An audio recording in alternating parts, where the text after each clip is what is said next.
आप जी हाँ दोस्तों, आज मैं आपको महत्वपूर्ण प्रश्नों के बारे में बताने जा रहा हूं, तो आप वीडियो को शुरू से लेकर लास्ट तक जरूर देखिएगा।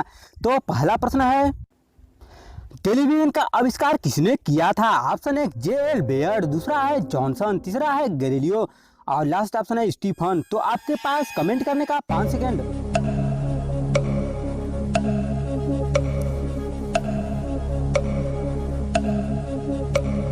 तो ऑप्शन नंबर सी सही है, गैलीलियो। आते हैं नेक्स्ट प्रश्न पे, माइक्रोफोन का आविष्कार किसे माना जाता है? ऑप्शन है स्टीफन हॉकिंग, दूसरा है गैलीलियो, तीसरा ऑप्शन है ग्राहम बेल और लास्ट ऑप्शन है इनमें से कोई नहीं। तो ये रहा 5 सेकंड।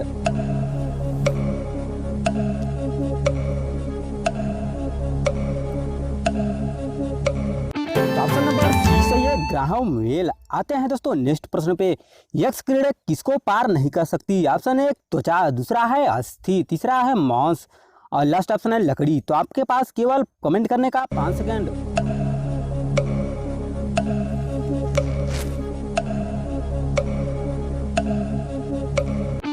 तो ऑप्शन नंबर बी बिल्कुल सही है, अस्थि। आते हैं नेक्स्ट प्रश्न पे, ट्रांजिस्टर के संविरचन में किस वस्तु का प्रयोग किया जाता है? ऑप्शन है सिलिकॉन, दूसरा है रजत, तीसरा ऑप्शन है एल्यूमिनियम और लास्ट ऑप्शन है तांबा। तो आपके पास केवल कमेंट करने का 5 सेकंड।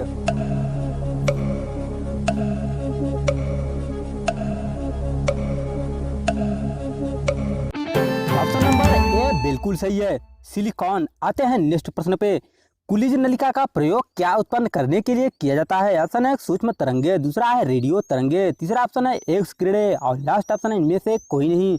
तो ये रहा आपका कमेंट करने का टाइम।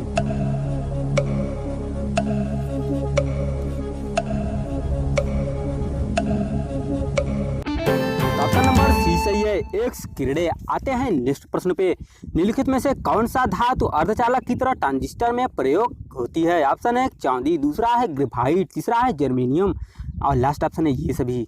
तो आपके पास 5 सेकेंड।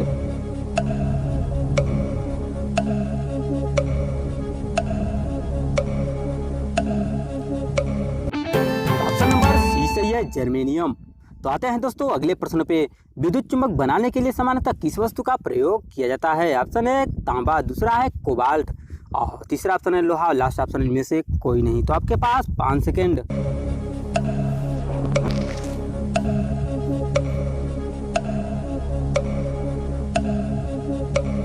ऑप्शन नंबर सी सही है, लोहा। आते हैं नेक्स्ट प्रश्न पे, विद्युत मोटर किस सिद्धांत के अनुसार कार्य करती है? ऑप्शन है ओम का नियम, दूसरा है लेंज का नियम, तीसरा ऑप्शन है फैराडे के नियम और लास्ट ऑप्शन इनमें से कोई नहीं। तो आपके पास 5 सेकेंड।